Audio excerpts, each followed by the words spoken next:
വാഗമൺ വിനോദസഞ്ചാര കേന്ദ്രത്തിലെത്തുന്ന സഞ്ചാരികളുടെ മുഖ്യ ആകർഷണമായ ഗ്ലാസ് ബ്രിഡ്ജ് അടച്ചിട്ട് ഒരു മാസം കഴിഞ്ഞു. കഴിഞ്ഞ മെയ് 30-ന് മോശം കാലാവസ്ഥയെ തുടർന്ന് സംസ്ഥാന ടൂറിസം വകുപ്പ് പുറപ്പെടുവിച്ച ഉത്തരവാണ് ഗ്ലാസ് ബ്രിഡ്ജ് അടയ്ക്കാൻ കാരണം. കാലാവസ്ഥ അനുകൂലമായിട്ടും ഇതുവരെയും ഗ്ലാസ് ബ്രിഡ്ജിന്റെ പ്രവർത്തനം പുനരാരംഭിക്കുവാൻ നടപടിയായിട്ടില്ല.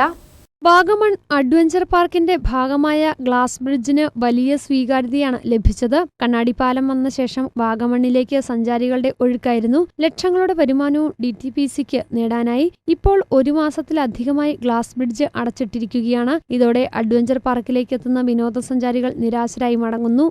ഏലപ്പാറ, വാഗമണ്ണ് തുടങ്ങിയ സ്ഥലങ്ങളിലെ കച്ചവടങ്ങൾ തന്നെ ഇപ്പോൾ ടൂറിസ്റ്റുകളെ ആശ്രയിച്ചാണ് ഞങ്ങൾ ജീവിക്കുന്നത് തന്നെ.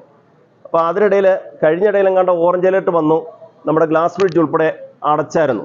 ഇപ്പോഴും നമ്മുടെ ഗ്ലാസ് ബ്രിഡ്ജ് ഗൂഗിൾ മാപ്പിൽ തപ്പിയാൽ ഗ്ലാസ് ബ്രിഡ്ജ് ക്ലോസ്ഡ് എന്നാണ് കാണിക്കുന്നത്.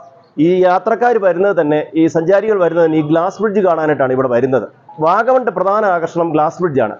അത് എത്രയും വേഗം, ഇപ്പോഴൊക്കെ ഇവിടെ നല്ല ക്ലൈമറ്റാണ്, ഒരു പ്രശ്നങ്ങളുമില്ല. അപ്പം സഞ്ചാരികൾക്കായി അടിയന്തരമായിട്ട് തുറന്നു കൊടുക്കണം. ബഹുമാനപ്പെട്ട മന്ത്രിയുടെ ഇടപെടൽ ഇതിലുണ്ടാകണമെന്ന് ഞങ്ങൾ ആവശ്യപ്പെടുകയാണ്. മെയ് 30-ന് മോശം കാലാവസ്ഥയെ തുടർന്നാണ് സംസ്ഥാന ടൂറിസം വകുപ്പ് ഗ്ലാസ് ബ്രിഡ്ജ് അടക്കമുള്ള സാഹസിക വിനോദ ഉപാധികൾ നിർത്തിവെക്കാൻ ഉത്തരവിറക്കിയത്. ഇതിനുശേഷം കാലാവസ്ഥ അനുകൂലമായതോടെ ഗ്ലാസ് ബ്രിഡ്ജ് ഒഴികെയുള്ള മറ്റ് സംവിധാനങ്ങൾ പ്രവർത്തിപ്പിക്കുവാൻ അനുമതി നൽകി. ഗ്ലാസ് ബ്രിഡ്ജ് അടച്ചതോടെ വാഗമണിലേക്കുള്ള സഞ്ചാരികളുടെ വരവിലും കുറവുണ്ടായിട്ടുണ്ട്. ഇത് പ്രദേശത്തെ വ്യാപാര മേഖലയെയും പ്രതികൂലമായി ബാധിച്ചു കഴിഞ്ഞു. ന്യൂസ് ബ്യൂറോ, രാജകുമാരി.